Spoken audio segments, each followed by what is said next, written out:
आरोप लगाना शुरू कर देती हैं। चुनाव नज़दीक हैं, विपक्ष की पार्टियों ने भाजपा पार्टी के घोटालों को खोलना शुरू कर दिया। ये बताना शुरू कर दिया कि 9 सालों में देश के प्रधानमंत्री ने देश का क्या क्या बेच डाला। देश के प्रधानमंत्री ने अगर परिवहन के लिए कुछ काम किया है तो कितने घोटाले कर दिए। देश के प्रधानमंत्री ने अगर सड़क बनाई है, अगर कुछ इमारत बनाई है तो कितने घोटाले हो गए। यानी कि एक के बाद एक बड़े बड़े घोटाले विपक्ष की पार्टियाँ प्रेस कॉन्फ्रेंस के जरिए बताने का प्रयास कर रही हैं। अब इसमें कितनी सच्चाई है, कितना झूठ है, ये भी आप सभी को पता है, क्योंकि सीएजी की रिपोर्ट भी आ गई है। रिपोर्ट आने के बाद अरविंद केजरीवाल दिल्ली विधानसभा पहुंच गए, वहां पर भी खुलासा कर दिया। ये बता दी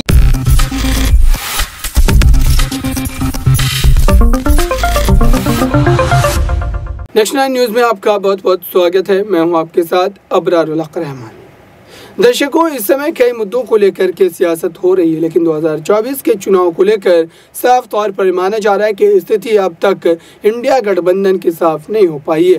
दरअसल इसको लेकर के ये कहा जा रहा है कि इंडिया गठबंधन की तरफ से पीएम पद का उम्मीदवार कौन होगा, किससे जो है यहाँ पर आगे करवाया जाएगा, और साथ ही केंद्र की सरकार की नीतियों के बावजूद भी क्या 2024 में जनता उनके साथ खड़ी नजर आएगी।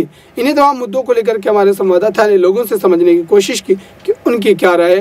सुनिए इस खास रिपोर्ट। कॉन्फ्रेंस पवन खेरा की प्रेस कॉन्फ्रेंस, कन्हैया कुमार का भाषण, कैसे देखते हैं? लगातार राजनीति जो है अब कुर्सी के खेल में तब्दील होती नजर आ रही है। देखिए, सबसे पहले तो अगर आप कन्हैया का भाषण या अरविंद केजरीवाल का भाषण को आप अगर देखेंगे तो उसको आप पॉलिटिकल भाषण कह सकते हैं, ठीक है। लेकिन जो कैग की रिपोर्ट है वो तो पॉलिटिकल भाषण नहीं है, वो तो सरकार की ही एक संस्था है कैग, जो कि अपनी रिपोर्ट पेश की है कि गवर्नमेंट के जो भी मतलब कार्य किए गए हैं रोड बनाने में, जो 18 करोड़ रुपए प्रति किलोमीटर जो है रोड का प्राइस होना चाहिए, उसको बढ़ा करके सरकार जो है 250 करोड़ यानी सीधे लमसम 13 गुना ज़्यादा जो है वो कर दिया गया। तो ये तो मतलब साफ नज़र आ रहा है कि ये घोटाला हुआ है इसमें, और ये कोई मतलब नेता ये चीज़ नहीं बोले हैं, ये तो उनका ही एक संस्था कैग जो है जो रिपोर्ट सरकार की देती है वही दिए है। तो इसमें तो एकदम निश्चिंत 100% घोटाला हुआ है ये नरेंद्र मोदी की सरकार के द्वारा, बीजेपी की सरकार के द्वारा। लेकिन अभी अरविंद केजरीवाल इस प्रश्न को लगातार विधानसभा में उठाते नजर आ रहे हैं कि मेहुल चौकसी की बात कर लो या कोई भी मोदी की बात कर लो, इनको भगाया नहीं गया है, ये भागे नहीं भगाया गया है। ये बात माफ़ कीजिएगा, ये बात उन्होंने कही है। और राहुल गांधी की इसी शब्द पर मोदी संयम को लेकर जो है मानहानि का केस आपने देखा था। क्या आपको लगता है कि राहुल गांधी की बात अरविंद केजरीवाल की भी सदस्यता खत्म हो जाएगी, क्योंकि लगातार अब घिर रहे हैं? नहीं, अब ये अरविंद केजरीवाल का सदस्यता नहीं खत्म कर पाएंगे, अब मोदी जी घिर रहे हैं। मोदी जी जो है, बीजेपी सरकार घिर रही है, अब वो एक्सपोज हो रही है। बीजेपी गवर्नमेंट जो है धीरे धीरे एक्सपोज हो रही है जनता के सामने। सॉरी, अब जो है ये किसी भी नेता पे कार्रवाई नहीं कर पाएंगे, क्योंकि जो भी है इनका जो भी गलत कार्य है, भ्रष्टाचारी इनको बचाने का जो इनका बीजेपी गवर्नमेंट का तरीका है, एक तरफ किसी को बोलेंगे 70,000, इनमें देख लीजिए आप शुरू से लेकर के बीजेपी गवर्नमेंट में शुरू से लेकर के अभी एक भ्रष्टाचारी थे, आसाम के मुख्यमंत्री बना दिए गए, उन पर भी ये आरोप लगाते थे। उस पर तो कोई दूसरा आरोप नहीं लगाता था। जब वो कांग्रेस में थे तो एकदम चीख के नरेंद्र मोदी कहते थे अरे भ्रष्टाचारी है, भ्रष्टाचारी है। अब तो वो अपने गोद में उनको बैठा लिए, अब वो भी वैसे व्यक्ति को, भ्रष्टाचारी व्यक्ति को आसाम का मुख्यमंत्री बना दिए। इसको आप क्या कहेंगे? इसको जनता क्या कहेगी? आखिर क्या मैसेज देना चाहते हैं प्रधानमंत्री?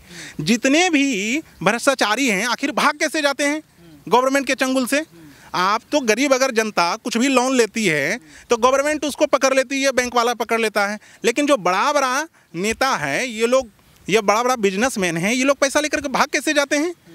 इसलिए भाग जाते हैं क्योंकि ये लोग चुनाव में फंडिंग करते हैं, गवर्नमेंट को फंडिंग करते हैं।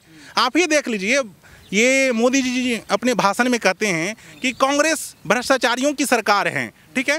कांग्रेस का निर्माण कब हुआ था? 1885 में ए.ओ. ह्यूम किए थे। और बीजेपी का कब निर्माण हुआ है? 1980 के लमसम, ठीक है, 1980 में। इसका पार्टी फंड 6,000 करोड़ रुपया है और कांग्रेस का पार्टी फंड 1,200 करोड़ रुपया है। तो कितना अंतर है? आखिर तुमको 6,000 करोड़ रुपया किसने दे दिया? उसका जांच होना चाहिए नहीं?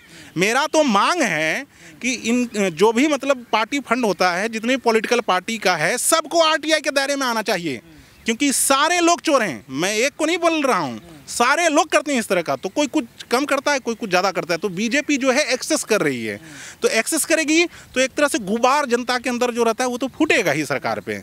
अब इनका जो है जनता का गुबार फूटने लगा। देश के प्रधानमंत्री नरेंद्र मोदी ने 15 अगस्त को ये बात बोली है कि भ्रष्टाचार कम हुआ है। बीजेपी के आने से भ्रष्टाचार कम हुआ, इसको आप नहीं मानते हैं? भ्रष्टाचार कम नहीं हुआ है, बढ़ गया है इसमें बीजेपी के गवर्नमेंट में। कैसे? हर संस्था में भ्रष्टाचार है। लॉ मिनिस्ट्री जो है पैनल एडवोकेट निकालती है, ठीक है, उसमें अपने कार्यकर्ताओं को भर देती है। क्या ये भ्रष्टाचार नहीं है? जांच नहीं होना चाहिए लॉ मिनिस्टर का? आप क्यों नहीं दूसरे वकीलों को मौका देते हैं? ये तो भ्रष्टाचार ही है ना। आप प्रत्यक्ष ट्रांसपेरेंट रूप से आप पैनल एडवोकेट का बहाली कीजिए। आप अपने लोगों को घुसा दे रहे हैं। हर संस्था में ऐसा है, मतलब हर इंस्टीट्यूशन में ऐसा देखा जा रहा है। तो इसको क्या कहेंगे? करप्शन नहीं कहेंगे तो क्या कहेंगे? करप्शन सिर्फ मनी से करप्शन नहीं होता है, हर जगह करप्शन इन्होंने फैला रखा है। संस्था में करप्शन फैला रखा है। यूनिवर्सिटी जाइए तो इसके लोग सीनेट में भरे पड़े हैं। आखिर कैसे चुन के आ जा रहे हैं इसके लोग? राज्य में देखिए तो ये गवर्नर से गलत तरीके से कार्य करवाते हैं, जिसमें मुख्यमंत्री को कार्य नहीं करने देते हैं। यही सब तो हो रहा है ना अभी। तो इसको भी तो क्या करप्शन ही कहा जाएगा ना? ये सरकार का बदमाशी कहा जाएगा, गवर्नमेंट का बदमाशी कहा जाएगा ये। तो 9 सालों में का करप्शन आपको पता है, 70 सालों में कोई करप्शन नहीं हुआ है। 70 साल में भी करप्शन हुआ, इसलिए तो जनता हटाई ना कांग्रेस को। लेकिन जितना बीजेपी करप्शन किया है उतना कांग्रेस भी करप्शन नहीं किया था। ये ए राजा पे बार बार हंगामा करते थे बीजेपी वाले कि ए राजा भ्रष्टाचारी है, ठीक है, आरोप लगा था। तो उसको तो कांग्रेस वाला निकाल दिया था अपनी पार्टी से।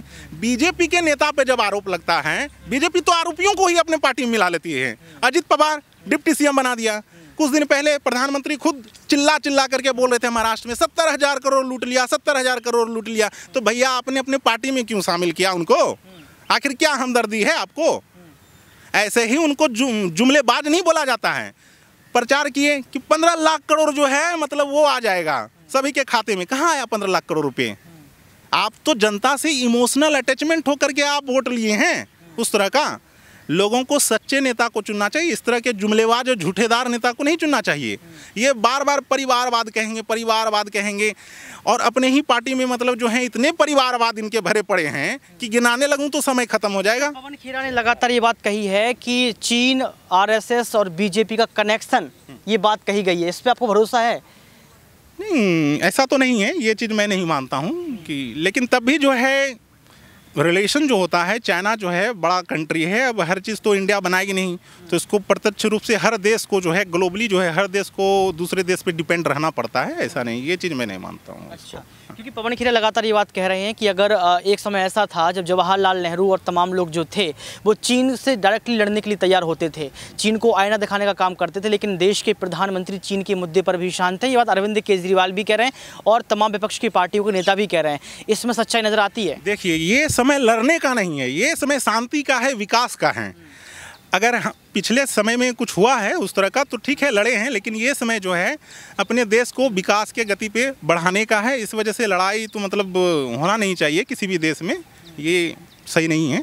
जो भारत देश अभी है ठीक है। और क्या घोटाले आपने देखे 9 सालों में? आपने लगातार बातें तो कही हैं, और कुछ नजर आता है जिस पर? बहुत सारा व्यापम घोटाला है एमपी में, चावल घोटाला है छत्तीसगढ़ में, कितने बहुत सारे घोटाला हैं। तो ये सब तो बड़ा बड़ा घोटाला है, इसका तो जांच होना चाहिए, लेकिन जांच करते कहाँ हैं? अभी इनके नेता देखिए, ये रेसलर वगैरह जो हैं, जो मैटर आया था तो हाँ ब्रिजभूषण जी का, तो इन पे ये कार्रवाई क्यों नहीं किए? जनता पे अगर कि एक भी केस रहती, छोटा भी केस रहता है तो पुलिस उठा के सीधे जेल में डाल देती है, लेकिन बड़े बड़े नेताओं पे केस रहता है तो ये नेता लोग क्या कहेंगे कि नहीं नहीं नहीं नहीं अभी तो जाँच चल रही है, मैं क्रिमिनल थोड़ी हूँ, मतलब जाँच चल रही तो आप क्रिमिनल नहीं होइएगा। ऐसे नेताओं पे तो कम से कम चुनाव आयोग को 20 साल तक पाबंदी लगा देना चाहिए। आप अभी देख लीजिए, भोपाल की सांसद जो है मतलब बीजेपी की है, ठाकुर जी, प्रज्ञा ठाकुर जी, वो क्या जमानत पे है, बरी तो नहीं हुई है। आप जमानत को क्या अपराधी आप नहीं मानिएगा? मतलब जिसको जमानत मिल गया वो अपराधी ही होता है ना, उसको बरी तो नहीं किया गया। आप जो क्रिमिनल है उसको आप निकाल के जमानत दिलवा करके आप लोकसभा संसद में भेज दें तो ये क्या चीज़ है? प्रधानमंत्री को नोटबंदी करने से पहले तो ये कार्य करना चाहिए। जो क्रिमिनल टाइप के नेता आ रहे हैं उसको रोकने के लिए कानून बनाना चाहिए। नोटबंदी से तो काला धन वापस आया ना सर? नोटबंदी से काला धन कहां से वापस आ गया? तो देखा आपने दर्शकों, लोग लगातार अपने अपने मुद्दे तो रख रहे हैं, लेकिन ऐसा लगता है कि परिवर्तन कहीं ना कहीं देखने को मिल सकता है। और दरअसल इसी परिवर्तन के कारण यहाँ पर स्थिति जो है वो और ज्यादा बदलती हुई नजर भी आ सकती है। खास रिपोर्ट में इतना ही। जुड़े रहिए बड़ी खबरों के लिए नेक्स्ट 9 न्यूज़ के साथ।